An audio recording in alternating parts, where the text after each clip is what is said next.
نحمدہ ونصلی علی رسولہ الکریم اما بعد فاعوذ باللہ من الشیطان الرجیم بسم اللہ الرحمن الرحیم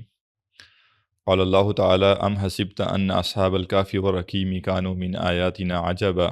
صدق اللہ العظیم رب اشرح لی صدری ویسر لی امری واحلل عقدۃ من لسانی یفقہوا قولی واجعل لی وزیرا من اہلی آمین یا رب العالمین۔ آج ہم آیت نمبر 9 سے شروع کریں گے اور آیت نمبر 9 سے اصحاب کہف کا واقعہ شروع ہو رہا ہے۔ اصحاب کہف کے واقعے کے حوالے سے چند بنیادی نکات نوٹ کر لیجئے، اور جو آیات ہم پڑھیں گے ان آیات کو پڑھتے ہوئے وہ نکات ہم نے ذہن میں رکھنے ہیں۔ پہلی بات یہ ہے کہ اصحاب کہف کے بارے میں تقریباً 98% آپ کو جو انفارمیشن ملے گی، معلومات ملیں گی، تفصیلات ملیں گی، اس کا سورس کیا ہے یہ ہمیں پتہ ہونا چاہیے کہ وہ معلومات آئی کہاں سے ہیں۔ اصل میں دوسری صدی عیسوی جو ہے، عیسیٰ علیہ السلام کے آسمان پر جانے سے جو اگلی صدی ہے، رفع سماوی سے اگلی صدی ہے، اس صدی میں ایک شخص دوسری صدی نہیں، پانچویں صدی عیسوی کے تقریباً نصف کے قریب، اس کے ہاف کے قریب 440 450 عیسوی، اس طرح سے جو ڈیٹ بنتی ہے، ایک شخص تھا جس نے اصحاب کہف کے بارے میں تفصیل لکھی، اور اس نے وہ عبرانی یا سریانی زبان میں وہ سب کچھ لکھا تھا۔ اور یہ جو شخص ہے جس نے یہ تفصیل لکھی ہے، یہ ایک عیسائی پادری تھا، ایک عیسائی عالم تھا، اور اس نے یہ جو چیز تفصیلات لکھی ساری اصحاب کہف کے بارے میں، یہ اس کے بقول وہ اصحاب کہف کے غار سے واپس نکلنے کے 30-40 سال بعد پیدا ہوا ہے، یا بلکہ یوں کہہ لیں کہ 20-25 سال بعد پیدا ہوا ہے، اور 20-25 سال کی عمر میں اس نے ایک سرگزشت لکھی کہ اصحاب کہف کون تھے، کہاں سے آئے تھے، کیا ہوا تھا۔ تو اس پورے واقعے کی جو تفصیلات اس نے لکھی ہیں، اس کے بقول، اس شخص کے بقول، وہ اصحاب کہف کے دوبارہ جاگنے کے بعد، دو ادوار ہے نا، ایک ان کا غار میں جانے کا ہے، ایک غار سے باہر آنے کا ہے، اس کے بیچ میں 200 سے 300 سال کا کم از کم وقفہ ہے۔ آپ سوچ رہے ہوں گے کہ میں 200 سے 300 کیوں کہہ رہا ہوں، کہ قرآن مجید نے 309 کہا ہے، وہ اس آیت پہ جائیں گے تو انشاءاللہ اس کو دیکھیں گے۔ تو لہٰذا جس شخص نے اصحاب کہف کے واقعے کی تفصیل لکھی وہ ایک عیسائی عالم تھا، اور اس کے بقول یہ تو ہے طے ہے کہ وہ شخص جو تھا وہ 5ویں صدی عیسوی کا تھا، یہ بات تو طے ہے، ایک یعنی ہسٹری ہے، ٹھیک ہے، ہسٹری جتنی اتھینٹک ہوتی ہے بس اتنی ہی بات یہ طے ہے۔ 5ویں صدی عیسوی کے ایک عیسائی نے یہ کہا کہ میری پیدائش سے 20-25 سال پہلے اصحاب کہف جو تھے وہ دوبارہ بیدار ہوئے تھے، دوبارہ غار سے باہر آئے تھے، اور جو ابھی ہم ذکر ان کا پڑھیں گے وہ سب معاملہ ہوا۔ اس نے ایک پوری تفصیل لکھی ہے کہ یہ کون تھے، کتنے تھے، کہاں کے رہنے والے تھے، ان کے ساتھ ہوا کیا تھا، پوری جو ڈیٹیل ہے A to Z ڈیٹیلز، وہ ڈیٹیل اصل میں اس عیسائی عالم نے لکھی تھی۔ وہی ڈیٹیل کنورٹ ہوئی ہے اسلامی جو علم ہے اس میں، یعنی ہمارے ہاں جو مفسرین تھے، مفسرین کے پاس وہی اس کی لکھی ہوئی بات کنورٹ ہو کر عربی میں آئی، اور انہوں نے اسی واقعے کی تفصیل جو اس نے لکھی ہوئی تھی اس کو تفاسیر میں جگہ دے دی، اور سیم یہی جو واقعہ ہے، یا یہ جو ٹیکسٹ لکھا گیا، جو واقعہ لکھا گیا، یہی واقعہ یورپ میں بھی گیا ہے کنورٹ ہو کر، اور وہاں بھی اس کی جو تفصیلات ہیں وہ وہاں بھی موجود ہیں۔ یعنی ایک ہی شخص سورس ہے واقعے کی پوری تفصیلات کا، اور اسی شخص کی بات کنورٹ ہو کے تفاسیر میں آ رہی ہے، اور اسی کی پوری نریشن، اسی کا پورا بیان کنورٹ ہو کے یورپ میں بھی جا رہا ہے، یعنی یورپ سے مراد اس جو عیسائی تھے وہاں پہ۔ تو لہٰذا 98% چیزیں جو آپ اصحاب کہف کے بارے میں ادر دین جو قرآن نے بیان کیا ہے، اس پر جو اضافی باتیں ہیں یا اس کے علاوہ جو باتیں ہیں، وہ باتیں حدیث میں نہیں ہیں، وہ باتیں قرآن میں نہیں ہیں، وہ باتیں صحابہ نے نہیں بتائی، بلکہ وہ باتیں ایک عیسائی عالم اس کا سورس ہے۔ اب اس نے کس قدر صحیح کہا، کس قدر غلط کہا، یہ طے کرنا ممکن نہیں ہے۔ لہٰذا زیادہ بہتر بات یہ ہے کہ اصحاب کہف کے واقعے میں بہت زیادہ باریکی اور تفصیل میں نہ جایا جائے۔ کوئی واقعہ دلچسپ ہو سکتا ہے، مزے کا ہو سکتا ہے، انٹرٹیننگ بھی ہو سکتا ہے، لیکن اس کا اتھینٹک ہونا ایک اور بات ہے، اس کا مزیدار ہونا ایک اور بات ہے۔ لہٰذا پہلا نقطہ تو یہ بڑی اچھی طرح کلیئر ہو جانا چاہیے کہ اصحاب کہف کی تفصیلات کی حیثیت کیا ہے، جو کہ ادر دین قرآن ہیں، جو بھی ہم آیات پڑھیں گے آج کی نشست میں انشاءاللہ، اس کے علاوہ جو تفصیلات ہیں ہم اس کی بات کر رہے ہیں۔ اب جو تفصیلات لکھی ہوئی ہیں وہ کیا ہیں؟ وہ میں اس لیے ذکر کر رہا ہوں کہ ہمارے ہاں تفاسیر میں وہ لکھی گئی ہیں۔ وہ تفصیلات یہ ہیں کہ یہ کچھ نوجوان تھے، اور جو عیسائی عالم تھا اس نے تو 7 کی تعداد بتائی ہے، لہٰذا عیسائی ٹریڈیشن میں تو ان کو 7 سلیپرز کہا جاتا ہے کہ 7 وہ لوگ جو کہ سو گئے تھے۔ خلاصہ یہ ہے ان کے پورے واقعے کا کہ عیسیٰ علیہ السلام نے جب عیسائیت کی تبلیغ شروع کی، جو کہ اصل میں مذہب اسلامی تھا، وہ اس کا نام عیسائیت لیا جاتا ہے پہچان کے لیے، تو اس زمانے میں وہ رومن امپائر کے انڈر رہ رہے تھے۔ رومن امپائر کا غلبہ تھا اس وقت، اور رومن امپائر مشرک تھی۔ عیسیٰ علیہ السلام جب انہوں نے اپنی دعوت شروع کی تو جس لوکیلٹی میں وہ تھے، اس لوکیلٹی میں یہودیوں کا اثر و رسوخ تھا، اور یہودی بنی اسرائیل ہیں، اور عیسیٰ علیہ السلام بھی انہی میں سے ہیں، نسل ایک ہی ہے، یہ نسل میں تو فرق نہیں ہے۔ لیکن عیسیٰ علیہ السلام نے جب دعوت کا آغاز شروع کیا تو یہ لوگ انتظار میں بیٹھے ہوئے تھے یہودی کہ اب ایک ایسا نبی یا رسول آئے گا جس کے ساتھ مل کر ہم دوبارہ دنیا میں غلبہ حاصل کریں گے، حکومت حاصل کریں گے۔ لیکن عیسیٰ علیہ السلام نے جب آ کر ان کو ان کے برے اخلاق کا ذکر کیا کہ تمہارے یہ اخلاق برے ہیں، یہ اخلاق برے ہیں، ان کو چھوڑو، اور علماء ان کے جو دنیا داری میں پڑے ہوئے تھے ان کو خبردار کیا کہ تم یہ سب نہ کرو، اس کا نتیجہ کیا نکلا کہ وہ علماء جو انتظار میں بیٹھے ہوئے تھے کہ ایک مسیح آئے گا اور ہمیں اس کے ذریعے غلبہ ملے گا، وہ انہی کے خلاف ہو گئے۔ انہوں نے کہا یہ کون ہے جو ہمیں ہی آ کے جو ہے وہ بتانا شروع ہو گیا کیا ٹھیک ہے کیا غلط ہے، جو ہماری اصلاح شروع ہو گیا، ہم نے تو اتنی مشکل سے اپنا مقام پیدا کیا تھا لوگوں کے اندر، اور لوگ ہمیں جو ہے ایک بڑا عالم اور بڑی شخصیت سمجھتے تھے، پہنچی ہوئی شخصیت سمجھتے تھے، یہ آ کے ہمیں ہی ڈسکریڈٹ کرنا شروع ہو گئے ہیں۔ لہٰذا انہوں نے ایک کیمپین چلا لی ان کے خلاف، اور وہ کیمپین کیا تھی؟ وہ کیمپین 2 بنیادوں پر تھی۔ چونکہ جو سلطنت ہے وہ ہے مشرک ہے، ٹھیک ہے، یہ ذہن میں رکھیے کہ جو رومن امپائر ہے وہ مشرک ہے، اور جو بادشاہ ہے وہ مشرک ہے۔ لیکن جیسے مقامی حکومتیں ہوتی ہیں، لوکل حکومتیں ہوتی ہیں، یوں کہہ لیجئے کہ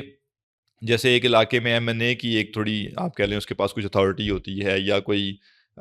یونین کونسل کا چیئرمین ہے اس کے پاس کچھ وقت ہوتی ہے اس کی، ایسے ہی جو وہ لوکل علاقہ تھا جہاں عیسیٰ علیہ السلام تھے، وہاں پہ ایک کٹ پتلی حکومت تھی جو کہ یہودیوں کے سرپرستی میں تھی، یعنی ایک یہودی چھوٹا سا منی بادشاہ وہاں موجود تھا، لیکن وہ انڈر تھا رومن امپائر کے۔ اوپر جو بڑا بادشاہ بیٹھا ہوا ہے جو پوری امپائر کا بادشاہ ہے، جیسے امریکہ کی مثال لیجئے، وہاں ریاستیں ہیں بہت ساری، تو اوپر تو حضرت ٹرمپ صاحب اس وقت موجود ہیں بیٹھے ہوئے، ٹھیک ہے، اور نیچے جو ہے وہ ہر ریاست کا بھی کوئی میئر ہوگا، کوئی وہاں کا جو ہے وہ ہیڈ ہوگا۔ تو ایسے ایک علاقے کا جو ہیڈ تھا وہ یہودی تھا، لیکن اوورآل جو بادشاہ تھی وہ مشرکوں کی تھی۔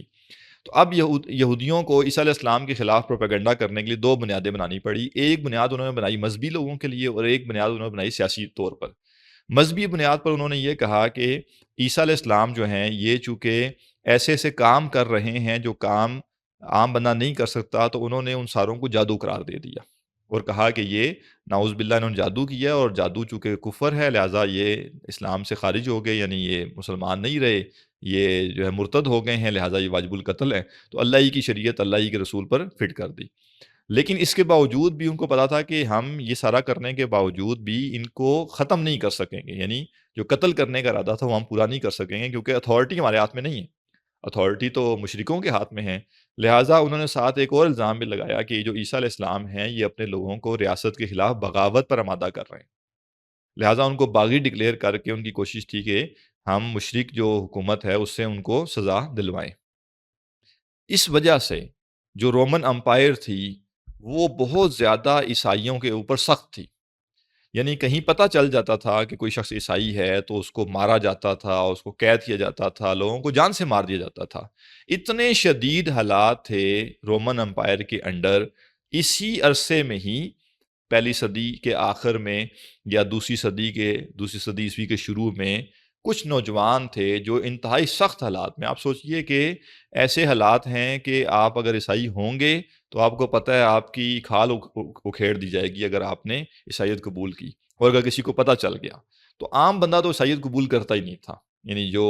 جیسے آج کل کا ٹرینڈ ہے نا کہ بھائی دنیا بھی ساتھ چلتی رہے، دین بھی چلتا رہے، یہ تو وہاں کہانی نہیں تھی۔ وہاں جو ہمت والا ہوگا، صاحب عزیمت ہوگا، وہی قبول کرے گا، جس کے اوپر حق واضح ہوا ہے اور وہ کہتا ہے کہ حق کی خاطر جو قربانی دینی پڑے میں دوں گا، لیکن میں حق کا انکار نہیں کر سکتا۔ لیکن پھر بھی اس حق کو ماننے کے باوجود بھی لوگ کیا کرتے تھے، اپنی عیسائیت کو یا اپنے اس دین کو چھپائے رکھتے تھے، تاکہ حکومت کو نہ پتہ چلے، اتھارٹیز کو پتہ نہ چلے۔ اور یہ جو یہودی ہوتے تھے، یہ سب سے بڑے مخبر ہوتے تھے، چونکہ ان کو پتہ تھا یہ تھریٹ ہے ہمارے لیے، لہٰذا وہ فوراً سے جو ہے وہ بتاتے تھے کہ فلاں شخص یہودی ہے، فلاں شخص عیسائی ہو گیا، فلاں شخص عیسائی ہو گیا ہے، تو اس کو جو ہے وہ قتل کیا جائے، اس کو سولی دی جائے۔ تو بڑے پیمانے پہ ظلم ہوا ہے پہلی صدی عیسوی اور دوسری صدی عیسوی کے اندر عیسائیوں کے اوپر۔ اسی اثناء میں چند نوجوان تھے جو کہ عیسائی ہو گئے، اور ان کا جو عیسائیت قبول کرنا ہے اس کے بارے میں اطلاع مل گئی حکومت کو، جو بھی اس وقت کی حکومت تھی۔ تو ان لوگوں نے کیا کیا، اپنی جان بچانے کے لیے کسی طریقے سے یہ شہر سے نکل کر ایک غار میں چلے گئے، اور جب غار میں گئے تو انتہائی خوف کی کیفیت میں تھے، اور اگر کوئی پیچھے آ جاتا، کوئی ان کو پکڑ لیتا تو ان کو قتل کر دیا جاتا۔ لہٰذا اپنی طرف سے تو یہ غار میں گئے پناہ لینے کے لیے، اور ان کا ارادہ یہی تھا کہ اب شہر میں تو جینا ممکن نہیں ہے، تو چلو پہاڑوں میں چلے جاتے ہیں، بس اللہ کی بندگی کرتے ہیں جو ہو سکتی ہے، اور آپس میں کسی ایک بندے کو ہم بھیج دیا کریں گے، وہ کہیں سے کچھ کھانا شنا لے آیا کرے گا بیس بدل کے۔ تو اب یہ جا کے جب غار میں لیٹے ہیں اور سوئے ہیں، تو اللہ تعالیٰ نے ان کو نیند ان کے اوپر ایسی طاری کی کہ یہ کئی 100 سال سوئے رہے، اور ایک خاص وقت اللہ تعالیٰ نے ان کو جگایا۔ جو سونے اور جاگنے کے وقت کے درمیان کے معاملات ہیں وہ بڑے اہم ہیں، اور وہ اہم معاملات یہ ہیں کہ لگ بھگ 300 عیسوی کے قریب، یعنی ان کے غار میں جانے کے 100، 125، 150 سال کے بعد، ہمارے پاس ایگزیکٹ سن نہیں ہے کہ یہ کس سن میں غار میں گئے تھے، اور اگر کوئی بیان کر رہا ہے تو بس وہ اس کی کوئی اتھینٹسٹی نہیں ہے، ٹھیک ہے۔ تو دوسری صدی عیسوی، موسٹ لائکلی دوسری صدی عیسوی میں کسی ٹائم پہ یہ لوگ غار میں گئے ہیں۔ اس وقت باہر کے حالات کیا ہیں کہ مشرک حکومت ہے، اور عیسائی ہونا آپ کہہ لیں کہ واجب القتل جرم ہے۔ درمیان میں 300 عیسوی کے قریب یہ واقعہ پیش آیا ہے کہ جو رومن امپائر کا بادشاہ تھا وہ عیسائی ہو گیا، اور چونکہ بادشاہ عیسائی ہوا ہے تو پوری کی پوری سلطنت ایک دن میں عیسائی ہو گئی۔ لہٰذا الٹا معاملہ ہو گیا کہ وہی عیسائیت جس کا نام لینا گوارا نہیں کیا جاتا تھا، اب ہر شخص جو ہے وہ عیسائی ہونے میں فخر محسوس کر رہا ہے، کیونکہ ریاست کا سربراہ عیسائی ہو چکا ہے۔ یہ نقطہ الگ سے ذہن میں رکھیے کہ جو بادشاہ عیسائی ہوا تھا، وہ کوئی توبہ طائب ہو کر، وہ کوئی عیسائیت کو برحق سمجھ کر یا اس طرح سے نہیں ہوا تھا۔ اس کے کچھ ویسٹڈ انٹرسٹ تھے، اس کے کچھ آپ کہہ لیں کہ مقاصد تھے، فوائد تھے، کچھ اس نے حاصل کرنا تھا اس کے ذریعے، جو کہ وہ ہوا تھا، لیکن وہ بحث ہماری اس وقت کی ممکن نہیں ہے یہاں کرنا۔ بہرحال نتیجہ یہ نکلا کہ جب بادشاہ عیسائی ہو گیا اور پوری سلطنت عیسائی ہو گئی، تو خارج کے حالات بالکل بدل گئے۔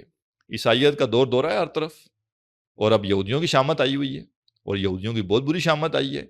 کبھی ہسٹری آپ دیکھیں تو یہ جو ٹائم فریم بنتا ہے، کیا ان کی کیا کیا مارے نہیں پڑی ان لوگوں کو اس زمانے میں، بعد میں۔ اب جب اصحاب کہف کو اللہ نے جگایا ہے، اور ان کو تو یہ پتہ نہیں تھا کہ ہم جو سوئے ہیں تو کوئی سینکڑوں سال ہم سوئے رہے ہیں، لہٰذا وہ تو جب انہوں نے غار سے جاگے ہیں اور ایک بندے کو باہر بھیجا کہ جا کے تم کھانا لے کر آ جاؤ۔ اب یہ زیادہ تر اگین وہی بات ہے کہ قرآن مجید میں یہ ذکر تو موجود ہے، لیکن قرآن مجید میں یہ ذکر نہیں ہے کہ جب وہ لینے گیا تو ہوا کیا۔ قرآن مجید میں بس اتنا ذکر ہے کہ انہوں نے کہا کہ بھئی جاؤ اور کوئی کھانا لے کر آؤ۔ تو جب وہ کھانا لینے گیا تو ظاہر ہے وہ کرنسی تو لے کے گیا ہوگا کوئی نہ کوئی جو اس کے پاس تھی، اور اس کو تو یہ وہم و گمان میں بھی نہیں نا کہ 309 سال گزر چکے ہیں۔ لہٰذا جب اس نے وہ کرنسی دی تو پتہ چلا کہ جی یہ تو کوئی یہ ایسا بندہ جس کے ہاتھ میں خزانہ لگا ہے۔ ظاہر ہے پرانے سکے جو ہوتے تھے، ایک تو اس زمانے میں ویسے ہی جو سکے ہوتے تھے، پیپر کرنسی تو تھی نہیں، وہ میٹل ہوتا تھا، اور میٹل جو ہے وہ قیمتی ہوتا ہے، اور اگر خاص طور پہ وہ سونے کے سکے ہوں یا چاندی کے سکے ہوں تو پھر ویسے ہی وہ اس کی ورث ہے۔ تو لہٰذا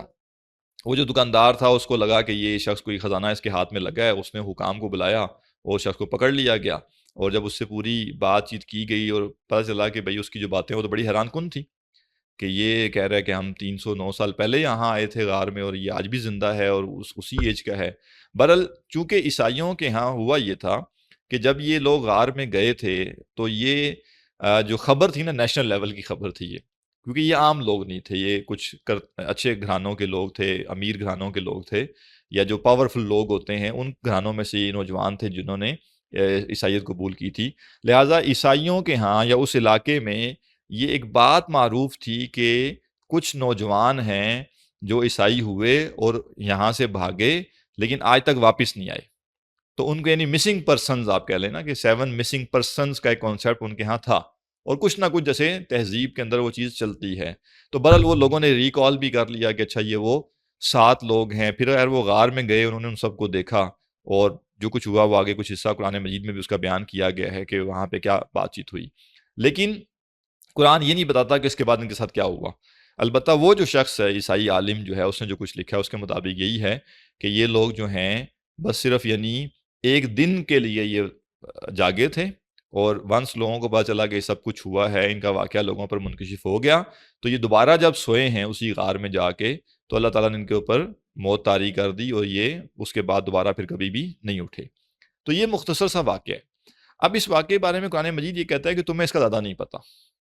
اور قرآن مجید کہتا ہے کہ اس واقعے کی ذرا کھوج کرید میں بھی نہ پڑھو، اور لوگوں سے بہت زیادہ اس کے بارے میں تفصیلات بھی نہ مانگو. لہٰذا محتاط رویہ یہی ہے کہ جو نصیحت اور عبرت کی بات قرآن مجید نے بیان کی ہے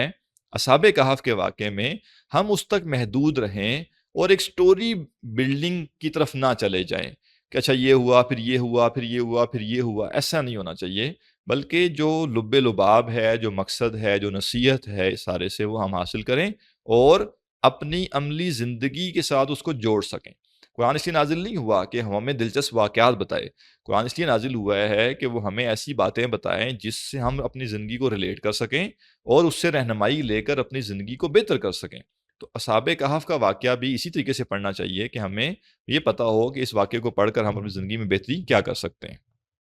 تو اب ہم وہ ساری آیات پڑھتے ہیں، اور جو اضافی تفصیلات جو ابھی ذکر نہیں ہوئی وہ ساتھ ساتھ انشاءاللہ ہم دیکھتے جائیں گے.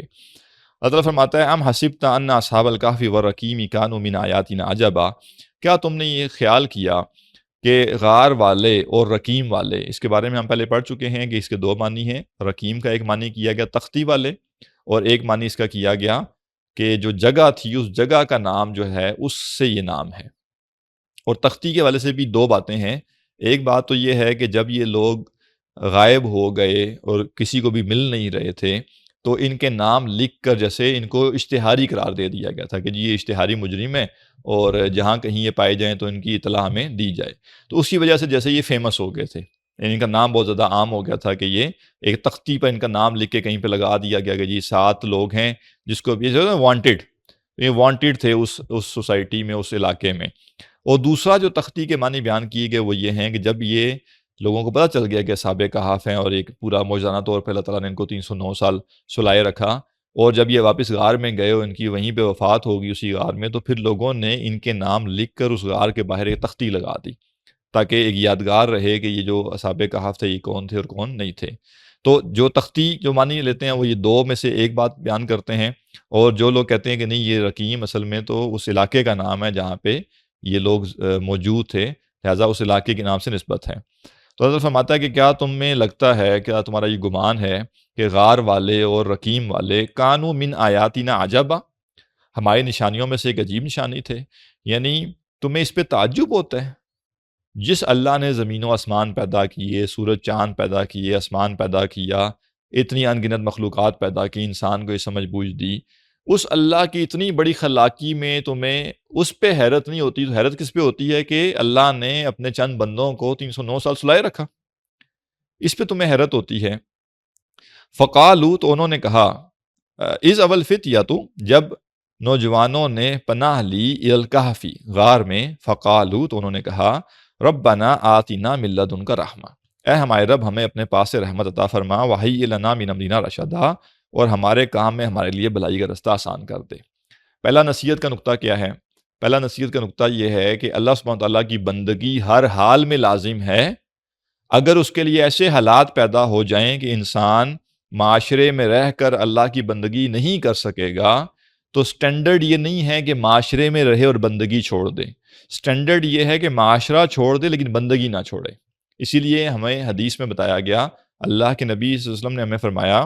کہ اگر فتنہ اتنا شدید ہو جائے کہ دین کا تحفظ ممکن نہ ہو، یہ حدیث کا میں مفہوم بیان کر رہا ہوں، تو انسان بکری لے اور کسی پہاڑ پر چلا جائے. اور بکری لے کے پہاڑ پہ جانے کا مطلب یہ ہے کہ اب اس کا سروائیول بس اس بکری پر ہے، وہ بکری چرے گی اور وہ جو دودھ دے گی اسی سے اس نے گزارا کرنا ہے، لیکن اللہ کی بندگی پھر بھی کرنی ہے. لہٰذا جو آج کل ہوتا ہے نا کہ جی کیا کریں جی حالات ہی ایسے ہیں جی، اب تو یہ مجبوری بن گئی، اب تو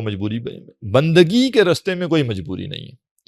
گن پوائنٹ پہ کوئی آپ کو آ کے کہے کہ جی تم نے نماز نہیں پڑھنی، تم جو ہے وہ روزہ نہیں رکھ سکتے، تو وہ جبر دین اس کو معتبر جبر سمجھتا ہے۔ لیکن اس کو دین جبر نہیں کہتا کہ جی اب کیا کریں نا جی، اب دنیا داری بھی تو ساتھ کرنی ہے نا جی، اب کیا کریں نا جی، اب دنیا میں رہ تو رہے ہیں نا جی، اب کاروبار تو کرنا ہے نا جی، سب کریں لیکن بندگی کے تابع رہ کر۔ کاروبار کرنے کے لیے دنیا میں ہم نہیں آئے، کمانے کے لیے دنیا میں ہم نہیں آئے، رشتے نبھانے کے لیے دنیا میں نہیں آئے، یہ سب دنیا کی ضرورتیں ہیں، مقصد نہیں ہے۔ مقصد ہے اللہ کی بندگی۔ وما خلقت الجن والانس الا لیعبدون، اللہ فرماتا ہے کہ میں نے تمہیں نہیں پیدا کیا انسانوں اور جنوں کو مگر اس لیے کہ وہ میری بندگی کریں۔ تو مقصد تو بندگی ہے، لہذا جب مقصد فلفل نہ ہو رہا ہو تو باقی سب چیزیں قربان کی جائیں گی، اور وہ جگہ، وہ علاقہ، وہ ماحول، وہ سرکمسٹانسز تلاش کیے جائیں گے جہاں اللہ کی بندگی کرنا ممکن ہو، اور انسان کے لیے پھر ہجرت فرض ہو جاتی ہے جب انسان کسی ایسے ماحول میں رہتا ہو جہاں اللہ کی بندگی کرنا ممکن نہ ہو، اور ہجرت کر کے اس کو وہاں جانا لازم ہو جاتا ہے اس کے لیے جہاں جا کے وہ اللہ کی بندگی کر سکے۔ تو ان لوگوں نے اپنی، آپ کہہ لیں، کاروبار کو، اپنی چودراہٹ کو، اپنے سوشل سٹیٹس کو، اپنی فیملی لائف کو، ان سب کو ترجیح نہیں دی، بلکہ ان لوگوں نے ایمان کو ترجیح دی، آخرت کو ترجیح دی، اور جان کے خطرے کے باوجود بھی یہ دین سے نہیں پھرے، کمپرومائز نہیں کیا، اپنا علاقہ چھوڑ دیا، غار میں چلے گئے لیکن دین کے اوپر قائم رہے۔ تو یہ تو پہلی نصیحت۔ اب یہ جو صورت ہم پڑھ رہے ہیں فتنہ دجال سے متعلق ہے، تو دجالی فتنہ جو ہے، دجالی فتنے میں ہم نے جو الرٹ رہنا ہے وہ کیا ہے کہ یہ فتنہ ہم سے ہمارا دین نہ چھین سکے۔ کوئی بھی ایسی چیز جو آپ استعمال کریں اور وہ چیز آپ سے آپ کا دین چھیننا شروع کر دیں، اس چیز کو چھوڑیں، دین کو نہیں۔ اگر میں کوئی ٹیکنالوجی استعمال کرتا ہوں اور اس ٹیکنالوجی کی وجہ سے میرے دین کے اوپر مسائل پیدا ہو رہے ہیں، تو اس ٹیکنالوجی سے جان چھڑاؤں نا۔ موبائل استعمال کرنا یا کمپیوٹر استعمال کرنا یا لیپ ٹاپ استعمال کرنا یہ زندگی کا مقصد نہیں ہے۔ اگر میں اس کا محدود استعمال کر سکتا ہوں، جائز استعمال کر سکتا ہوں، بسم اللہ۔ نہیں کر سکتا تو پھر مجھے اس کو چھوڑنا ہے، نہ کہ دین کو۔ بچوں کو آپ دنیاوی تعلیم ضرور دلوائیں، اسکول بھیجیں، کالج بھیجیں، یونیورسٹی بھیجیں، لیکن اسکول، کالج، یونیورسٹی مقصد نہیں ہے۔ اگر آپ کو نظر آ رہا ہو کہ بچوں کو یہ تعلیم دینے سے بچوں کا دین خطرے میں پڑ سکتا ہے، تو جو چیز لازم ہے ہم پر وہ ان کے دین کی حفاظت ہے، نہ کہ ہم پہ لازم یہ ہے کہ ہر حال میں اب ان کو بھیجیں ہی بھیجیں یونیورسٹی اور کالج اور یونیورسٹی میں، اور جو خرابی پیدا ہوتی دین میں وہ ہوتی رہے۔ لوگ الحاد کی طرف جا رہے ہیں، ملحد ہو رہے ہیں، لیکن لوگ کیا کرتے ہیں جی اب بچے کو پڑھانا تو ہے نا جی، کیا کریں؟ کیا قرآن مجید نے کہا ہے کہ ڈاکٹر بنانا لازمی ہے یا انجینئر بنانا لازمی ہے؟ بالکل بنائیں، لیکن دنیا کی چیز کو دنیا تک محدود رکھیں، مقصد سے اوپر نہ ہو۔ اگر آپ اپنے بچوں کی تربیت کر سکتے ہیں، ان کی ذہن سازی کر سکتے ہیں، ان کے دین کی حفاظت اپنی جس حد تک آپ کی کیپیسٹی ہے آپ کر سکتے ہیں، پھر بے شک بھیجیں، ڈاکٹر بنائیں، انجینئر بنائیں، پائلٹ بنائیں، سائنسدان بنا دیں۔ لیکن اگر آپ کو نظر آ رہا ہے کہ نہیں ایسا نہیں ہے، جس ماحول میں ہمارے بچے ہیں، خاص طور پہ وہ لوگ جو ملک سے باہر رہتے ہیں اور ویسٹرن کنٹریز میں رہتے ہیں، اب وہ کیا کرتے ہیں؟ وہ کہیں دیکھیں جی یہاں آپ کیا کریں جی، حالات ہی ایسے ہیں جی، کس نے آپ کو کہا ہے وہاں رہنے کے لیے؟ اگر آپ کو صاف نظر آ رہا ہے کہ وہاں رہ کے اللہ کے دین پر عمل کرنا ممکن نہیں ہے، آپ کو کمپرومائز کرنے پڑ رہے ہیں، قیامت کے روز یہ ایکسکیوز آپ کے لیے کافی نہیں ہوگا۔ ایک شخص پیدا وہیں ہوا ہے، نیشنلی وہاں کا ہے، اس کی اور بات ہے، شاید اس کے پاس کوئی ایکسکیوز ہو، لیکن جو لوگ دوسرے ملکوں میں جا کے، اور خاص طور پہ جو کمائی کے لیے گئے ہوئے ہیں، اور وہ کہتے ہیں جی ہم اللہ کی بندگی نہیں کر سکتے، جبکہ ایسے علاقے موجود ہیں جہاں وہ اللہ کی بندگی کر سکتے ہیں، یا ان کے بچے بگڑ رہے ہیں۔ ویسٹ کا تو سب سے بڑا مسئلہ یہ ہے کہ بچے جو ہیں وہ بگڑ رہے ہیں وہاں پہ، بچوں کی تربیت آپ نہیں کر سکتے آسانی سے، یا وہ نظام جبر کرتا ہے، بچوں کو ہم جنس پرستی سکھائی جاتی ہے، بچوں کو لبرلزم کی طرف لے جایا جاتا ہے۔ اب لوگ کیا کرتے ہیں؟ لوگ کہتے ہیں جی اب کیا کریں جی، ماحول ایسا ہے۔ نہیں نہیں، ماحول نہیں ہے، آپ نے ہجرت کرنی ہے، آپ نے وہاں سے ایسی جگہ جانا جہاں اللہ کے دین پر عمل کرنا ممکن ہو۔ تو سب سے پہلا سبق اصحاب کہف کے واقعے میں یہ۔ دوسرا سبق یہ ہے کہ جب یہ لوگ مشکل کا شکار ہوئے اور نکلے ہیں، تو انہوں نے جو سب سے مضبوط چیز تھی وہ کیا تھی؟ اللہ سے دعا کرنا۔ ہر مشکل کا جو حل ہے وہ اللہ سے دعا ہے۔ تو انہوں نے کیا کیا؟ انہوں نے کہا کہ اے ہمارے رب، ہمیں اپنے پاس سے رحمت عطا فرما، اور ہمارے لیے ہمارے کام میں آسانی کا رستہ بنا دے۔ ہم تیرے نام پر نکل آئے ہیں، ہم نے ایک سٹیپ لے لیا ہے، لیکن ہم آزمائش کے قابل نہیں ہیں، لہذا تو کیا کر، ہمارے لیے اس رستے کو آسان کر دے۔ اور آپ دیکھیے کہ جب دعا خالص دل سے نکلتی ہے، سچے دل سے نکلتی ہے، تو اس کا کیا اثر ہے کہ اللہ سبحانہ وتعالیٰ نے اپنے ان نیک بندوں کی دعا کی یہ لاج رکھی کہ معجزہ پورا کر دیا ان کی زندگی میں۔ 309 سال ان کو سلا دیا اور اس وقت جگایا جب باہر کی دنیا بالکل بدل چکی ہے، کہ انقلاب آ چکا ہے۔ تو اللہ سبحانہ تعالیٰ جو ہے مالک الملک ہے، وہ کل خزانے اس کے ہاتھ میں ہیں۔ اگر آپ اسے تعلق بنا لیں، اگر آپ اس کا قرب حاصل کر لیں، وہ آپ کی زندگی میں ایسے ایسے معجزات آپ کو دکھائے گا، وہ اپنے موجود ہونے کی نشانی آپ کو دکھائے گا۔ وہ اس تعلق کا یہ نہیں ہو سکتا کہ ہم اللہ سے تعلق نبھائیں اور اللہ ہمارے سے تعلق نہ نبھائے، نعوذ باللہ، ایسا نہیں ہو سکتا۔ لہٰذا ضرورت اس بات کی ہے کہ ہم وہ تعلق پیدا تو کریں، ہم وہ قرب پیدا تو کریں، پھر دیکھیں کیا کیا ہوتا ہے۔ ایک حدیث میں آتا ہے، اللہ کے نبی صلی اللہ علیہ وسلم نے فرمایا کہ بعض لوگ ایسے بھی ہوتے ہیں کہ ان کی جو ظاہری حالات ہوتے ہیں وہ ایسے ہوتے ہیں کہ کسی سے رشتہ مانگیں تو رشتہ کوئی نہ دے ان کو، کسی سے کوئی چیز کا تقاضا کریں تو وہ اس کو کوئی چیز وہ دے نہ، لیکن اگر وہ اللہ کی خاطر قسم کھا بیٹھیں تو اللہ سبحانہ وتعالیٰ ان کی قسم کی لاج رکھتا ہے، یعنی جو بات انہوں نے کہی ہوتی ہے اللہ تعالیٰ وہ پوری کروا دیتا ہے ان کی، اس حد تک ان کا اللہ سے تعلق ہوتا ہے۔ تو یہ بھی اللہ کے ولی تھے، یہ بھی اللہ کے نیک لوگ تھے، ان کے دل سے جو دعا نکلی تو اللہ تعالیٰ نے اس دعا کو ایسے قبولیت دی ہے کہ ان کا معاملہ ایسے آسان کیا کہ بس وہ سوئے ہیں خالی جا کے، اور آنکھ کھلنے کے بعد دنیا بدل گئی، سلطنت رومن امپائر تبدیل ہو گئی، کون سوچ سکتا تھا؟ تو اللہ سبحانہ تعالیٰ کی جو نعمتیں ہیں، اللہ سبحانہ تعالیٰ کی جو قدرتیں ہیں، وہ نظر آتی ہیں اس کو جو شخص ایمان رکھتا ہے اللہ پر، اور جس کا اللہ کے ساتھ قرب ہوتا ہے۔ ادروائز سائنس ٹیکنالوجی کے انبار لگائے ہوئے ہوں گے، کل کائنات کو ڈسکور کیا جا رہا ہوگا، لیکن ایک بات تک پلے نہیں پڑ رہی ہوگی، حقیقت سمجھ نہیں آ رہی ہوگی۔ تو جس کا اللہ سے تعلق ہے اس کو سب کچھ دکھائی دے رہا ہے۔ فضربنا علی آذانہم فی الکہف سنین عددا، ہم نے غار میں ان کے کانوں پر تھپکی دے کے ان کو سلا دیا کئی سال کے لیے۔ یہاں پہ جو ہے وہ سالوں کا ذکر جو کیا گیا وہ یہ ہے کہ بہت لمبا عرصہ، کئی سال ہم نے ان کو سلا دیا۔ سوئے وہ ایک رات کے لیے تھے، لیکن ہم نے ان کو سالوں کے اعتبار سے سلا دیا۔ ثم بعثناہم، پھر ہم نے انہیں اٹھایا، لنعلم، تاکہ ہم دیکھیں، ای الحزبین احصی لما لبثوا امدا، کہ دو گروہوں میں سے کس نے غار میں رہنے کی مدت کا حساب بہتر رکھا ہے۔ اب ہوا کیا، جب یہ جاگے ہیں تو جاگنے کے بعد شاید یہ قیاس کی بات ہے کہ شاید ان کو تھوڑی تھکاوٹ محسوس ہوئی ہو، جب زیادہ بندہ سو لیتا ہے تو تھوڑا سا بندے کو محسوس ہو رہا ہوتا ہے، یا جب انسان ایسے پریشانی میں آ کے لیٹتا ہے تو اس کے ذہن میں ہوتا یہ ہے کہ میں تھوڑی دیر کے لیے لیٹ رہا ہوں۔ جیسے بندہ سفر سے آتا ہے تھکا ہوا تو بندہ کہتا ہے میں ذرا ٹیک لگاتا ہوں، ذرا لیٹتا ہوں، لیکن جب ایک آنکھ لگ جاتی ہے اور آنکھ کھلتی ہے تو ایک دم بندے کو پہلی پریشانی جو ہوتی ہے وہ یہ ہوتی ہے کہ ٹائم کتنا ہو گیا، میں کہیں زیادہ دیر تو نہیں سویا رہ گیا، میں پوری رات تو نہیں سویا رہ گیا، پورا دن تو نہیں سویا رہ گیا۔ تو دونوں صورتیں ہو سکتی ہیں کہ یا تو اس لیے انہوں نے فوراً سے جاگنے کے بعد یہ پوچھا ہو کہ بھائی ہم تو ایک ایمرجنسی کی کیفیت میں آئے تھے اور بس لیٹے تھے، باہر کی دنیا کیا ہے، کیا ہو رہا ہے، کیا نہیں ہو رہا، یا پھر یہ ہے کہ ان کو زیادہ لیٹنے کی وجہ سے معمولی سی کوئی تھکاوٹ محسوس ہوئی ہو، تو انہوں نے سوچا ہو کہ بھائی ہم کوئی زیادہ تو نہیں سو لیے، تو لہٰذا انہوں نے دو گروہ ہو گئے ان کے، یعنی دو گروہ، دو پارٹیز یا دو گروپ ہیں، دونوں کی اوپینین الگ الگ تھی۔ گروہ سے مراد یہ نہیں کہ تفرقہ پیدا ہو گیا، یعنی دو اوپینینز پیدا ہوئی ان میں اس بارے میں کہ ہم کتنا وقت یہاں پہ سوئے رہے ہیں۔ نحن نقص علیک نبأہم بالحق، ہم سنا رہے ہیں آپ کو ان کا واقعہ حق کے ساتھ، یعنی جو تفصیلات قرآن بیان کر رہا ہے یہ حق ہیں۔ یہاں نوٹ کیجئے، جس عیسائی عالم نے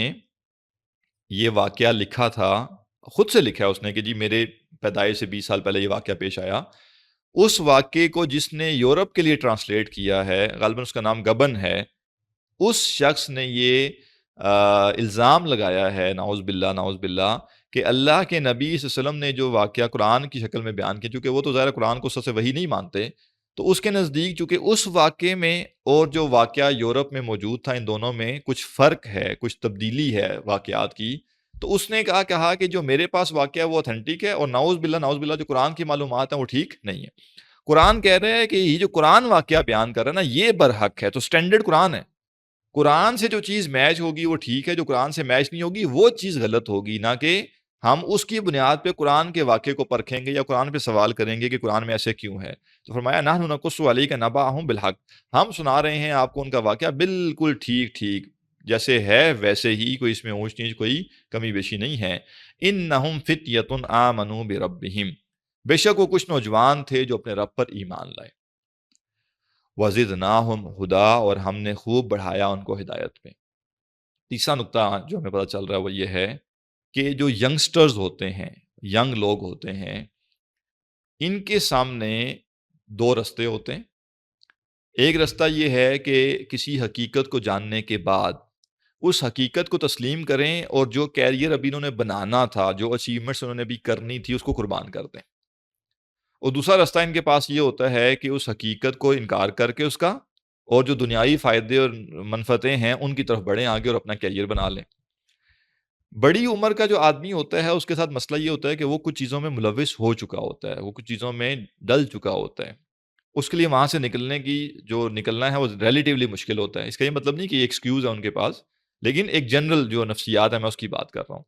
لیکن جو نوجوان ہوتے ہیں جنہوں نے ابھی کوئی بہت بڑے پیمانے پہ کسی کیریئر میں وہ نہیں گئے، یا ابھی انہوں نے کوئی بڑی چیزیں اچیو نہیں کی، ان کے لیے ریلیٹیولی اس کا چانس زیادہ ہوتا ہے کہ وہ کسی نظریے کو قبول کریں اور اس نظریے کے تقاضوں کی خاطر اپنے کیریئر کو تبدیل کر لیں، اور ان کا امپیکٹ بھی زیادہ ہوتا ہے۔ اسی لیے کسی بھی معاشرے کے جو نوجوان طبقہ ہوتا ہے ان پر دین کی دعوت کا فوکس زیادہ ہونا چاہیے۔ اس کا یہ مطلب نہیں کہ بڑی عمر کے لوگوں کا حق نہیں بنتا، اصل میں جو نوجوان ہوں گے اگر یہ دین کی طرف آئیں گے تو ان کے پاس پورا وقت ہے، ایک پورا کیریئر ہے، اور یہ اپنی زندگی کے کئی سال دین کے لیے اگر وقف کریں اور دین کا علم حاصل کریں تو یہ لوگ اچھے طریقے سے دوسروں تک بھی دین پہنچا سکتے ہیں۔ تو یہ جو اصحاب کہف تھے یہ بھی نوجوان تھے اور ینگ لوگ تھے، اور یہ اپنے رب پر ایمان لائے اور اللہ نے ان کو ہدایت میں خوب بڑھایا۔ وَرَبَطْنَا عَلَىٰ قُلُوبِهِمْ، اور ہم نے مضبوط کر دیا ان کے دلوں کو، اِذْ قَامُوا فَقَالُوا، جب وہ بادشاہ کے سامنے کھڑے ہوئے انہوں نے کہا، ربنا رب السماوات والارض، ہمارا رب تو وہ ہے جو آسمانوں اور زمین کا رب ہے۔ اب ظاہر ہے یہ عام لوگ تو تھے نہیں نا، یہ دربار کے جو لوگ ہیں یا ان میں سے تھے یا ان کے ہی اولادوں میں سے تھے جو بڑے کرتے دھرتے تھے، سیٹ نواب ٹائپ لوگ جو ہوتے ہیں وہ تھے یہ۔ لہٰذا جب ان کا معاملہ پیش آیا کہ جی عیسائی ہو گئے ہیں تو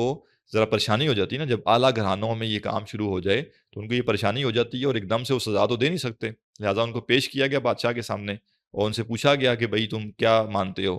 تو جو بادشاہ ہوتے تھے وہ اپنے آپ کو رب قرار دیتے تھے، وہ کہتے تھے ہم ہی رب ہیں۔ تو کہا کہ نہیں بھئی، تم ہمارے رب نہیں ہو، ربنا رب السماوات والارض، ہمارا رب وہ ہے جو آسمانوں اور زمین کا رب ہے۔ لن ندعو من دونہ الہا، ہم ہرگز نہیں پکاریں گے اس کے سوا کسی کو معبود۔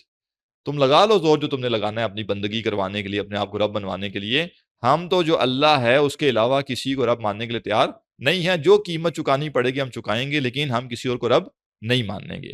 یہ ہے کریج، یہ ہے ہمت، کہ انسان کھڑا ہو جائے، استقامت اختیار کر لے اور کسی طاقتور کے سامنے کھڑا ہو کے کہے کہ میں تو جس نظریے پر ایمان لایا ہوں میں اس پر قائم رہوں گا، تم نے جو کرنا ہے کر لو۔ لقد قلنا اذا شططا، اگر ہم نے ایسا کچھ کیا کہ ہم اللہ پر ایمان لانے کے بعد کسی اور کو معبود بنا لیں تو پھر اس صورت میں تو ہم بہت ہی غلط بات کریں گے۔ ہؤلاء قوم اتخذوا من دونہ آلہہ، یہ ہماری قوم ہے جس نے اللہ کے سوا اور معبود بنا لیے۔ لولا یاتون علیہم بسلطان بین، تو یہ کیوں نہیں پیش کرتے ان کے بارے میں کوئی واضح دلیل؟ میں نے پیچھے بھی عرض کیا تھا کہ قرآن مجید جب علم کی بات کرتا ہے یا برہان کی بات کرتا ہے یا سلطان کی بات کرتا ہے تو اس سے مراد عقلی دلیلیں نہیں ہوتی۔ عقلی دلائل تو لوگوں نے گھڑے ہی ہوئے تھے، تو کہا کہ یہ اگر رب ہیں، یہ اگر الہ ہیں جن کو یہ الہ مانتے ہیں تو دلیل کیوں نہیں لاتے، کوئی وحی کیوں نہیں لاتے؟ جن کو یہ خدا مانتے ہیں ان کی طرف سے کوئی پیغام ان کے پاس کیوں نہیں آیا؟ تو اس کا مطلب کیا، یہ جھوٹے ہیں، انہوں نے اپنے پاس سے باتیں گھڑی ہیں۔ فمن ازلم ممن افترى علی اللہ کذبا، تو اس شخص سے بڑھ کر ظالم کون ہوگا جس نے اللہ پر جھوٹ باندھا؟ کیا سرائیاں کر کے، لاجکس نکال کے انسان عقائد کے بارے میں کچھ بھی کہہ دے۔ اور یہ جو بات ابھی فرمائی کہ فمن ازلم ممن افترى علی اللہ کذبا، اس آیت کے حوالے سے ہمیں بہت الرٹ رہنا چاہیے۔ یہ بہت بڑی بات ہے کہ کوئی شخص کہے اللہ یہ فرماتا ہے، اللہ نے یہ کہا ہے، اللہ تو یہ کہتا ہے۔ بعض جگہوں پہ آپ نے محسوس کیا ہوگا ایسے گپ شپ ہو رہی ہے، بیٹھے ہیں تو ایک بندہ بڑے آرام سے کہتا ہے او جی اللہ تو یہ کہتا ہے جی، یہ کہاں کہتا ہے؟ اللہ سبحانہ تعالیٰ جو بھی فرمائے گا وہ قرآن میں لکھا ہوا ہے یا وہ حدیث قدسی میں آیا ہے۔ تو جب جو چیز قرآن میں نہیں ہے، جو چیز حدیث قدسی میں نہیں ہے، آپ کو کس نے یہ اختیار دیا ہے کہ آپ کسی بھی اچھی بات کو یا جو آپ کو لگ رہا ہے اس بات کو آپ اللہ کی طرف منسوب کر دیں؟ تو لہٰذا اللہ سبحانہ تعالیٰ کے بارے میں وہ باتیں نہیں کرنی چاہیے جو کہ قرآن و سنت میں نہیں ہیں۔ مثلاً کہہ دیا جائے گا جی وہ اللہ تو سارے گناہ معاف ہی کر دیتا ہے جی، وہ بس ڈرانے کے لیے اس نے جو ہے نا یہ سارے عذاب شب کی باتیں کی ہیں، ورنہ عذاب ہونا کوئی نہیں ہے۔ اب یہ بات صریحاً قرآن کے خلاف ہے۔ قرآن نے بالکل کہا ہے کہ اللہ تعالیٰ معاف بھی کرتا ہے، لیکن ساتھ میں یہ بھی کہا ہے کہ اس کا عذاب بھی بڑا سخت ہے۔ تو اب اللہ ہی کا نام لے کر ایسی بات کرنا جو اللہ نے نہیں کہی ہوئی، یا اس کو تبدیل کرنا، اس میں تحریف پیدا کرنا، یہ بہت وبال کی بات ہے۔ لہٰذا احتیاط کرنی چاہیے، انسان اللہ کے بارے میں وہی بات کرے جو اس نے قرآن و سنت میں سے پڑھی ہو، سمجھی ہو، کسی معتبر ذریعے سے دیکھی ہو۔ ادروائز اپنی قیاس آرائیوں اور اپنے اندازوں پر اللہ کے اوپر باتیں نہیں لگانی چاہیے۔ وَإِذِ اعْتَزَلْتُمُوهُمْ وَمَا يَعْبُدُونَ إِلَّا اللَّهَ، اور جب تم نے خود کو ان سے اور جن کی وہ اللہ کے سوا پرستش کرتے ہیں ان سے علیحدہ کر لیا، فَأْوُوا إِلَى الْكَهْفِ، تو اب کسی غار میں پناہ لے لو۔ اب یہ ان کو الہام کیا گیا، یہ جو بات کہی جا رہی ہے یہ اللہ تعالیٰ نے ان کے دل میں ڈالی، یہ ان کو اوپر کوئی وحی نہیں آئی کیونکہ وہ نبی تو نہیں تھے۔ ہاں یعنی معلومات جو ہمارے پاس ہے اس میں ان کو کہیں پہ نبی کسی نے نہیں قرار دیا۔ تو اللہ تعالیٰ کیا کرتا ہے، انبیاء کو تو باقاعدہ واضح طور پہ وحی آتی ہے، لیکن جو غیر انبیاء ہیں، غیر انبیاء کو اللہ تعالیٰ دل میں کسی کے بھی بات ڈال سکتا ہے کوئی بھی، لیکن الہام جو ہوتا ہے یہ محفوظ ذریعہ نہیں ہے۔ یعنی ایسا نہیں ہے کہ میرے دل میں کوئی خیال آئے تو میں کہوں یہ اللہ نے ڈالا، یا کوئی بھی خیال آئے گا تو میں کہوں گا ہر خیال اللہ نے ڈالا ہے۔ البتہ اللہ تعالیٰ جب چاہتا ہے کسی بندے کے دل میں کوئی بات ڈال دیتا ہے اور انسان کو یکدم ایک آئیڈیا آ جاتا ہے، یکدم ایک پلان اس کے ذہن میں آ جاتا ہے، تو اصل میں اللہ تعالیٰ نے اس کے ذہن میں وہ ڈالا ہوتا ہے، لیکن ہمارے پاس اس کی کنفرمیشن نہیں ہوتی کہ جو بات ہے یہ الہام ہی ہے یا نہیں۔ لہٰذا اس کی بنیاد پہ کوئی دعویٰ نہیں کیا جا سکتا، اس کی بنیاد پہ دین کھڑا نہیں ہو سکتا کہ نہیں مجھے خواب آیا ہے یا مجھے الہام ہوا ہے تو اب یہ بات دین ہے۔ نہیں، ایسا نہیں ہے، دین وہ ہے جو قرآن و سنت میں ہے۔ لہٰذا اگر کسی کو ایسا الہام محسوس ہو کہ جی میرے دل میں یکدم اللہ نے کوئی بات ڈالی ہے، اس کو یہ لگے کہ اللہ نے بات ڈالی اور وہ بات شریعت سے ٹکراتی ہو تو وہ الہام لازماً غلط ہوگا۔ تو بہرحال اللہ تعالیٰ نے ان کے دل میں یہ الہام ڈالا کہ اب تم کیا کرو، کسی غار میں جا کے پناہ لے لو۔ ینشر لکم ربکم من رحمتہ، تمہارا رب تمہارے لیے اپنی رحمت پھیلا دے گا، ویہیئ لکم من امرکم مرفقا، اور تمہارے معاملے میں تمہارے لیے سہولت کا سامان پیدا کر دے گا۔ اس سے بڑی سہولت کیا ہوگی کہ بس تم نے جا کے لیٹنا ہے۔ ہم اتنا بڑا معجزہ جو ہے وہ پیش کر دیں گے ایک انسانیت کے لیے کہ 309 سال تمہیں سلائے رکھیں گے۔ وَتَرَى الشَّمْسَ إِذَا طَلَعَتْ، اور تم سورج کو دیکھتے ہو کہ جب وہ طلوع ہوتا ہے، تَزَاوَرُ عَنْ كَهْفِهِمْ ذَاتَ الْيَمِينِ، تو ان کی غار سے داہنی طرف ہٹ جاتا ہے، وَإِذَا غَرَبَتْ تَقْرِضُهُمْ ذَاتَ الشِّمَالِ، اور جب وہ غروب ہوتا ہے تو بائیں جانب سے کنی کترا جاتا ہے۔ یعنی سورج جو ہے وہ جو غار کا منہ ہے اس طرف غروب نہیں ہو رہا یا اس طرف سے طلوع نہیں ہو رہا، کیونکہ جس طرف سے سورج طلوع یا غروب ہوتا ہے تو جب وہ ڈاؤن ہوتا ہے، یعنی یا طلوع ہوا تھوڑے ٹائم کے بعد تھوڑا سا اوپر جائے گا تو روشنی سیدھی پڑتی ہے اندر تک جا کے، یا اگر وہ غروب ہو رہا ہے تو جب وہ واپس نیچے آئے گا تو روشنی غار کے اندر تک جائے گی۔ اور ظاہر ہے سونے کے لیے ایک ریکوائرمنٹ یہ بھی ہے کہ تھوڑا سا اندھیرے کی طرح کا معاملہ ہو۔ تو اللہ تعالیٰ نے جس غار کا ان کو سجھایا کہ فلاں غار میں جاؤ، اس کی ڈائریکشن ایسی تھی کہ سورج کی روشنی اس کے اندر نہیں جا سکتی تھی، بس اس کی انٹرنس کے شروع میں پڑ سکتی تھی، اس سے زیادہ آگے وہ روشنی نہیں آ سکتی تھی۔ اب یہ کیا ہے، اللہ سبحانہ تعالیٰ کی قدرت ہے، وہ جو چاہے کرے۔ جہاں اس نے چاہا کہ معجزانہ طور پہ کوئی کام ہو جائے وہ معجزانہ طور پہ ہو گیا، جہاں اس نے چاہا کہ جو دنیاوی میکانزم ہے وہ بھی چلتے رہے وہ بھی چلتے رہے۔ لہٰذا غار ایسا تھا جس میں سورج کی روشنی اندر نہ جائے۔ وَهُوَ فِي فَجْوَةٍ مِّنْ، اور وہ اس کی کھلی جگہ میں لیٹے ہوئے تھے، یعنی جو اندر کھلی جگہ ہوتی ہے غار۔ اچھا، غار جو ہوتے ہیں، کہف کہتے بھی ایسی غار کو ہیں جس کا شروع انٹرنس جو ہے تھوڑی سی تنگ ہو اور اندر جا کے تھوڑا سا وہ کھل جاتا ہے، تو انٹرنس تھی بھی چھوٹی اور اندر جا کے وہ غار تھوڑا سا کھلا ہوا تھا، تو اندر جو کشادہ جگہ تھی وہاں پہ وہ لوگ لیٹے ہوئے تھے، وہ سوئے ہوئے تھے۔ ذَلِكَ مِنْ آیات اللہ، یہ اللہ کی نشانیوں میں سے، یہ غیر معمولی بات ہے اور یہ اللہ کی نشانیوں میں سے ہے۔ مَن يَهْدِ اللَّهُ فَهُوَ الْمُهْتَدِ، جسے اللہ ہدایت دے وہ ہدایت یافتہ ہے۔ جو اللہ کے ساتھ تعلق پیدا کر لے، جو اللہ کا قرب اختیار کر لے، اللہ تعالیٰ پھر اس کو ایسے ایسے رستے دکھائے گا، ایسے ایسی منزلیں دکھائے گا اس کو کہ وہ آگے بڑھتا چلا جائے گا۔ وَمَن يُضْلِلْ، اور جسے وہ گمراہ کر دے، فَلَن تَجِدَ لَهُ وَلِيًّا مُرْشِدًا، تو تم نہیں پاؤ گے اس کے لیے کوئی مددگار جو اس کو سیدھا رستہ دکھا سکے۔ وَتَحْسَبُهُمْ أَيْقَاظًا، اور تم انہیں سمجھتے تھے کہ وہ جاگ رہے ہیں، وَهُمْ رُقُودٌ، جبکہ وہ سو رہے تھے۔ یعنی بالفرض اگر کوئی شخص وہاں جاتا اور وہ ان کو دیکھتا تو اس کو لگتا کہ یہ جو ہے وہ جاگ رہے ہیں۔ کیوں جاگ رہے ہیں؟ کہ وہ ایسے بالکل پڑے ہوئے نہیں ہیں، سوئے ہوئے بالکل جیسے کوئی نیم بے ہوش آدمی، نہیں، ایسا نہیں، کروٹیں بدل رہے ہیں، ہل جل رہے ہیں، ٹھیک ہے، تو بظاہر لگ رہا ہے کہ بس لیٹے ہوئے ہیں، خالی سوئے ہوئے نہیں ہیں، لیکن اصل میں کیا ہے، وہ سو رہے تھے۔ وَنُقَلِّبُهُمْ ذَاتَ الْيَمِينِ وَذَاتَ الشِّمَالِ، اور ہم ان کی کروٹیں بدلتے تھے دائیں اور بائیں۔ یہ جتنا عرصہ وہ سوئے رہے وہ ایک پوزیشن پہ نہیں سوئے رہے بلکہ کروٹیں بھی وہ بدلتے رہے۔ وَقَلْبُهُمْ بَاسِطٌ ذِرَاعِهِ بِالْوَسِيدِ، اور ان کا کتا اپنے دونوں ہاتھ پھیلائے ہوئے تھا انٹرنس کے اوپر۔ اب وہ ظاہر ہے جب وہ گئے ہیں ان کے ساتھ ان کا ایک کتا بھی تھا اور وہ بھی غار کے دہانے پہ جا کے بیٹھ گیا، غار کی جو انٹرنس تھی اس پر وہ باہر کی طرف رخ کر کے بیٹھ گیا۔ اچھا وہ بیٹھا ہے ایسے انداز میں کہ ایک ہیبت طاری ہوگی اس کے بیٹھنے سے. اگر کوئی شخص قریب سے گزرتا بھی اس غار کے تو وہ دیکھتا کہ ایک کتا بیٹھا ہوا ہے اور جیسے وہ مجھ پر حملہ کر دے گا، اور اس کو بھی سمجھ نہ آتی کہ یہ جو کتا ہے یہ جاگ نہیں رہا، یہ ایز اٹ از جیسے ہے، یہ پتہ نہیں کتنے سالوں سے ایسے ہی بیٹھا ہوا ہے، تو وہ وہاں سے جو ہے وہ لوگوں کو ایک رعب طاری ہو جاتا ان پر.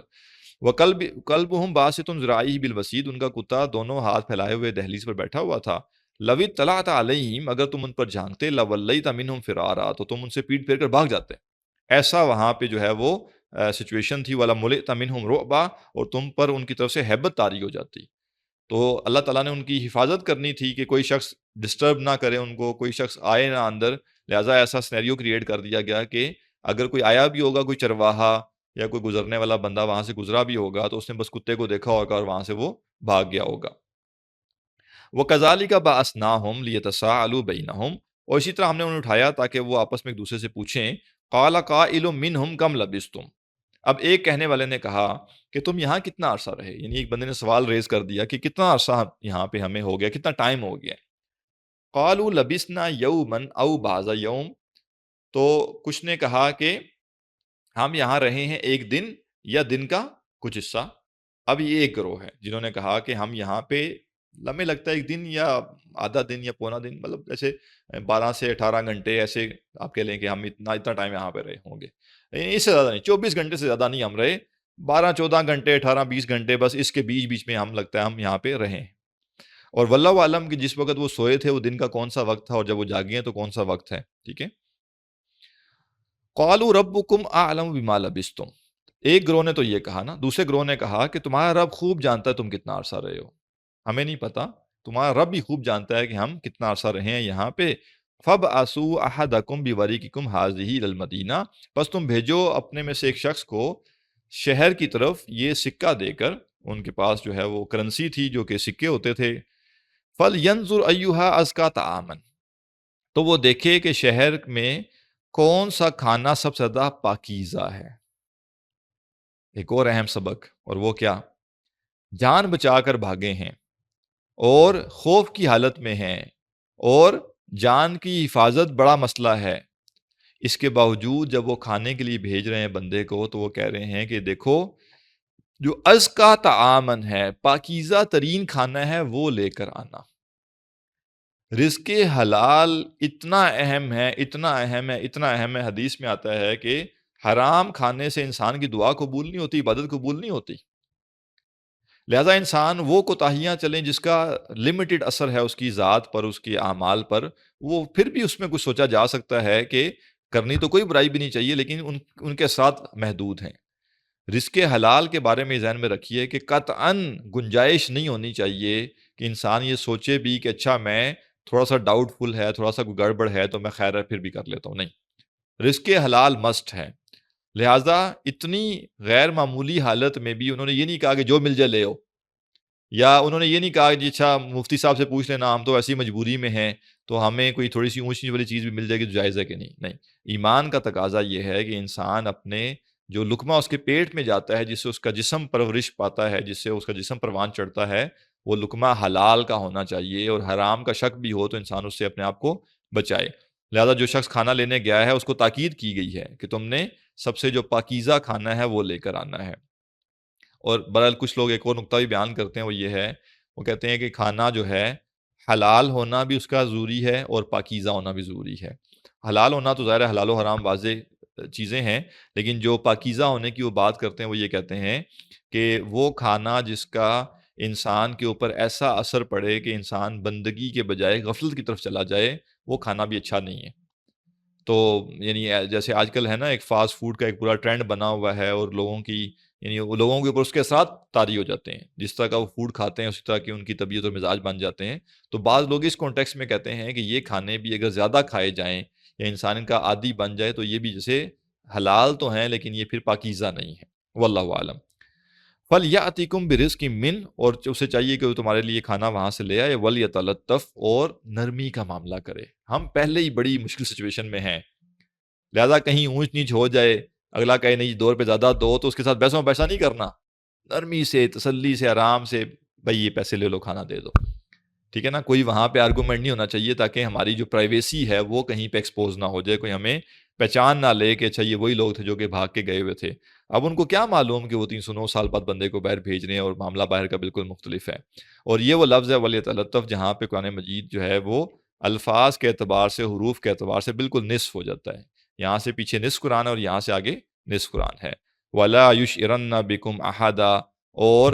وہ تمہارے بارے میں کسی کو آگاہ نہ کرتے، یعنی کہ ایسا نہ ہو کہ بھائی تھوڑی سی بات ایسی اونچ نیچ ہو جائے کہیں کسی کے ساتھ کہ ہماری پرائیویسی جو ہے وہ ایکسپوز ہو جائے۔ وَكَذَلِكَ أَعْثَرْنَا عَلَيْهِمْ، اور اسی طرح ہم نے مطلع کر دیا لوگوں کو ان پر، لِيَعْلَمُوا، تاکہ وہ جان لیں، أَنَّ وَعْدَ اللَّهِ حَقٌّ، کہ اللہ کا وعدہ سچا ہے، وَأَنَّ السَّاعَةَ لَا رَيْبَ فِيهَا، اور یہ کہ قیامت میں ہرگز کوئی شک نہیں، اِذْ يَتَنَازَعُونَ بَيْنَهُمْ أَمْرَهُمْ، جب وہ آپس میں اپنے معاملے میں جھگڑ رہے تھے، یعنی وہ جب آپس میں ان کے معاملے میں جھگڑ رہے تھے کہ ان کا کیا کرنا ہے اصحاب کہف کا۔ فَقَالُوا ابْنُوا عَلَيْهِمْ بُنْيَانًا، تو کچھ لوگوں نے کہا کہ ان پر ایک عمارت تعمیر کر دو، ایک یادگار بنا دو۔ ربهم اعلم بہم، ان کا رب ان کو خوب جانتا ہے۔ قال الذین غلبوا علی امرہم، جو لوگ اپنی بات پر غالب آ گئے، جن کی بات چل سکی، انہوں نے کیا کہا؟ لنتخذن علیہم مسجدا، ہم ان پر جو ہے وہ مسجد تعمیر کریں گے۔ وقت مکمل ہو گیا، لہٰذا اس آیت پر انشاءاللہ گفتگو ہم کل کی کلاس میں کریں گے۔ کوئی سوال کرنا ہو تو آپ کر سکتے ہیں۔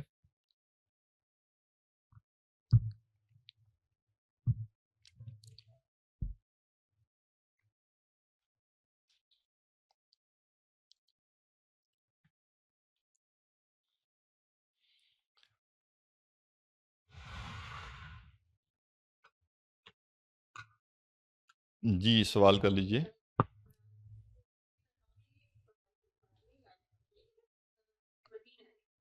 جی جی، مدینہ عربی میں کہتے ہیں سٹی کو، تو چونکہ نہیں، مدینہ سٹی کو کہتے ہیں۔ اصل میں مدینہ جو مدینہ منورہ ہے، اس کا اصل نام ہے مدینۃ النبی، تو شارٹ فارم میں اس کو مدینہ کہا جاتا ہے، ورنہ ادر وائز اس کا جو نام ہے نا وہ سٹی آف دی پروفٹ ہے، مدینۃ النبی صلی اللہ علیہ وسلم۔ جی وعلیکم السلام۔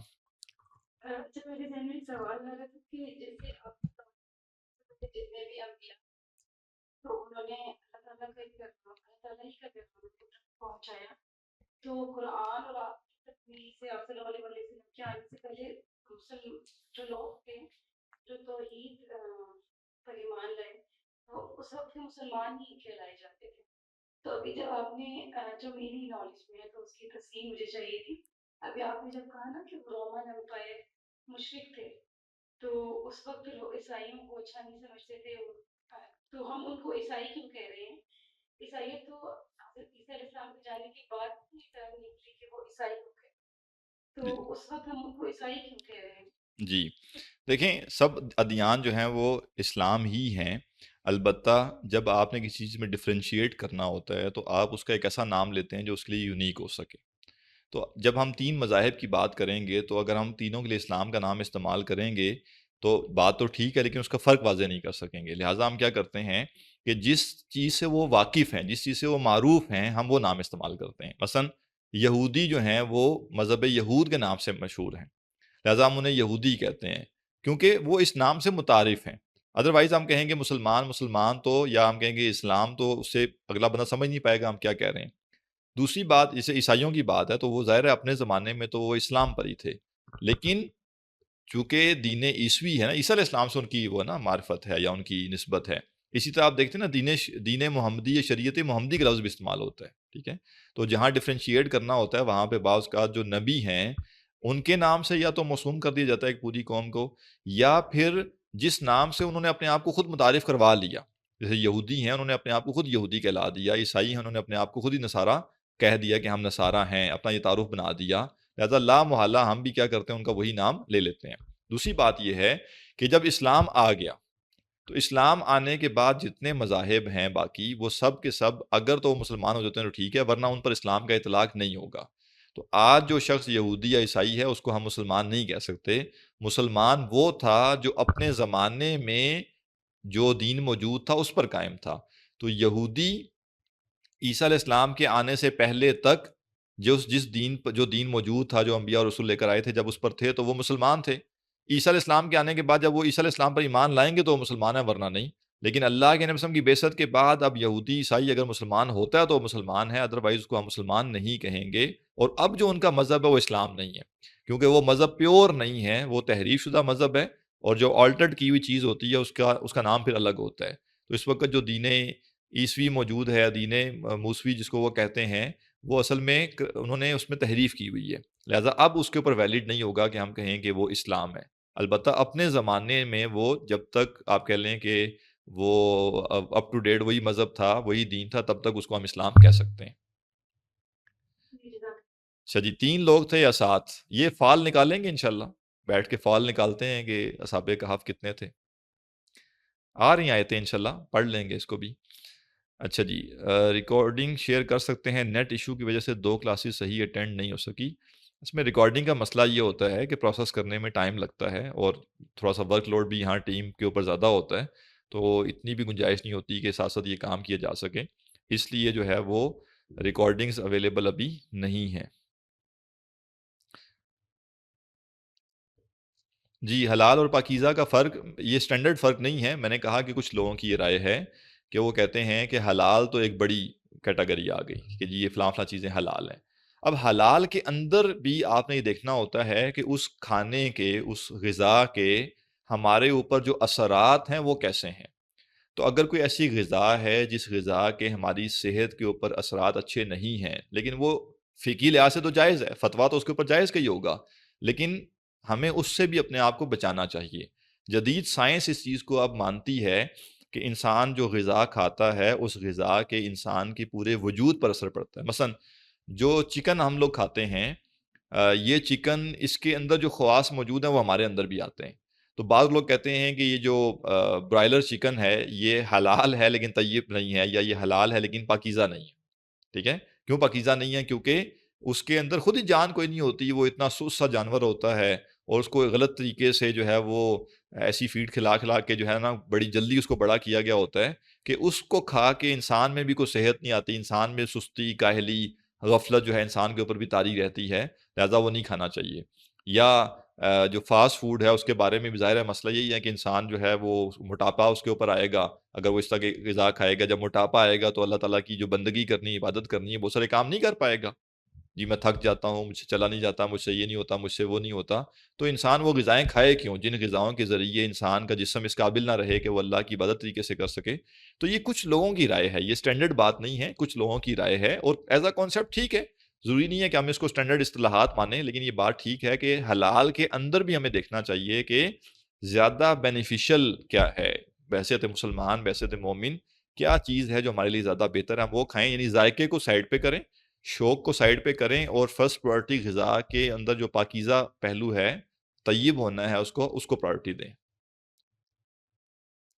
جی اس پہ بھی انشاءاللہ کل بات ہوگی کہ اصحاب کہف کو سنانے کی حکمت کیا تھی۔ اگلی جو آیات آ رہی ہیں نا انشاءاللہ اس پر پھر ہم بات کریں گے، آج ذرا وقت کم تھا اس لیے زیادہ بات نہیں ہو سکی۔ ٹھیک ہے جی، اور کوئی سوال نہیں ہے؟ سبحانک اللہم و بحمدک، اشہد ان لا الہ الا انت، استغفرک و اتوب الیک۔